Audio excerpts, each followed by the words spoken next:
Swakum makan channel Pormian on Trachit. But Tiny Pondai có miền pi Pormianដែលព័ត៌មានទី1គឺយើងដកស្រង់ចេញពីសារព័ត៌មាន CNN បាទក៏ជាសារព័ត៌មានមួយដែលល្បីជាងគេនៅលើពិភពលោក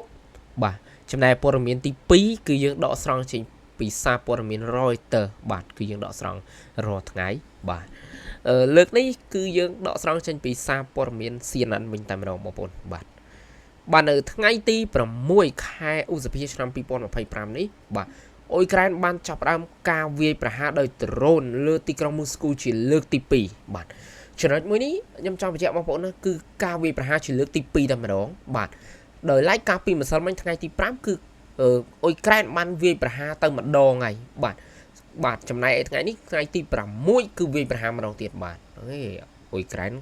ចាប់ផ្ដើមលេងវិញតែម្ដងបងប្អូនបាទ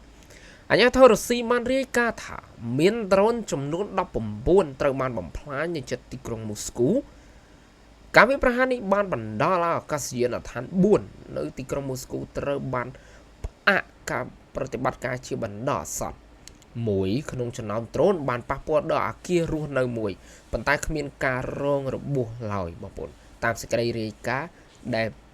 បានរាយការណ៍ចេញពីខាងរុស្ស៊ីការវាយប្រហារនេះកើតឡើងមុនពេលពិធីអបអរសាទរខួបទី80នៃជ័យជំនះសង្គ្រាមលោកលើកទី2នៅថ្ងៃទី9ខែឧសភានេះខាងមុខនេះផងដែរបាទប្រធានាធិបតីរុស្ស៊ីលោក Vladimir Putin បានប្រកាសអំពីការផ្អាកសង្គ្រាមរយៈពេល3ថ្ងៃដើម្បីអបអរសាទរពិធីនេះទោះជាយ៉ាងណាក៏ដោយប្រធានាធិបតីអ៊ុយក្រែនលោក Volodymyr Zelensky បានបដិសេធការផ្អាកសង្គ្រាមនេះដោយអំពាវនាវឲ្យមានការផ្អាកសង្គ្រាមរយៈពេល30ថ្ងៃបាទគឺអ៊ុយក្រែនទាមទារឲ្យរុស្ស៊ីផ្អាក30ថ្ងៃចំណែករុស្ស៊ីវិញទាមទារផ្អាកតែ3ថ្ងៃដើម្បីធ្វើពិធីខួបរបស់ប្រទេសខ្លួននេះបាទដល់ឡែកគឺប្រធានាធិបតីចិនលោកស៊ីជីនភីង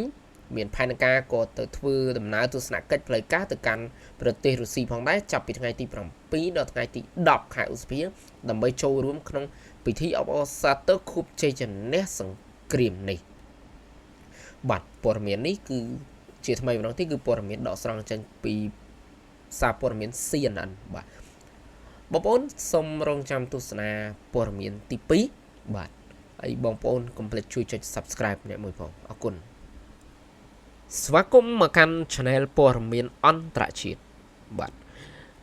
នៅថ្ងៃទី6ខែឧសភាឆ្នាំ2025នេះអាញាធរអ៊ុយក្រែនបានចាប់ខ្លួនក្រុមជនសង្ស័យម្នាក់ដែលរួមមានមន្ត្រីការពារព្រំដែន2នាក់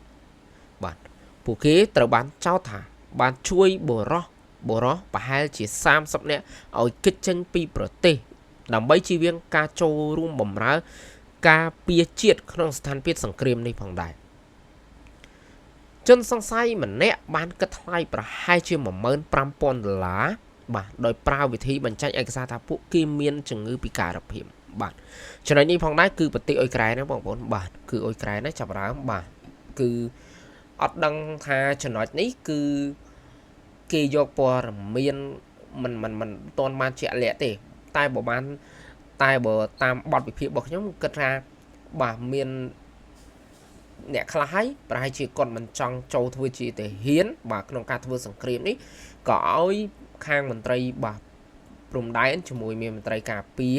បាទហ្នឹងហើយយើងគាត់និយាយទៅគឺគាត់ឲ្យធ្វើឯកសារចេញពីប្រទេសអ៊ុយក្រែនតែម្ដងបាទហ្នឹងហើយបាទអញ្ចឹងការចាប់ខ្លួននេះកើតឡើងនៅតំបន់ Zakarpatsia ដែលជាតំបន់ខាងលិចនៃប្រទេស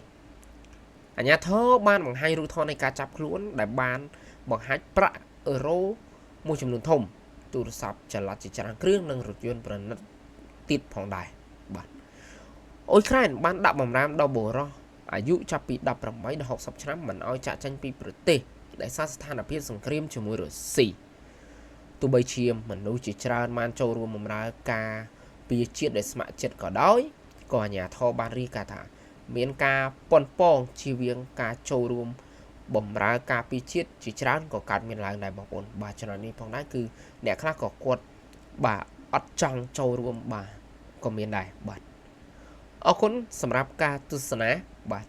ព័ត៌មានទី2នេះបាទហើយបងប្អូនកុំភ្លេចជួយចុច Subscribe ម្នាក់មួយផងអរគុណច្រើន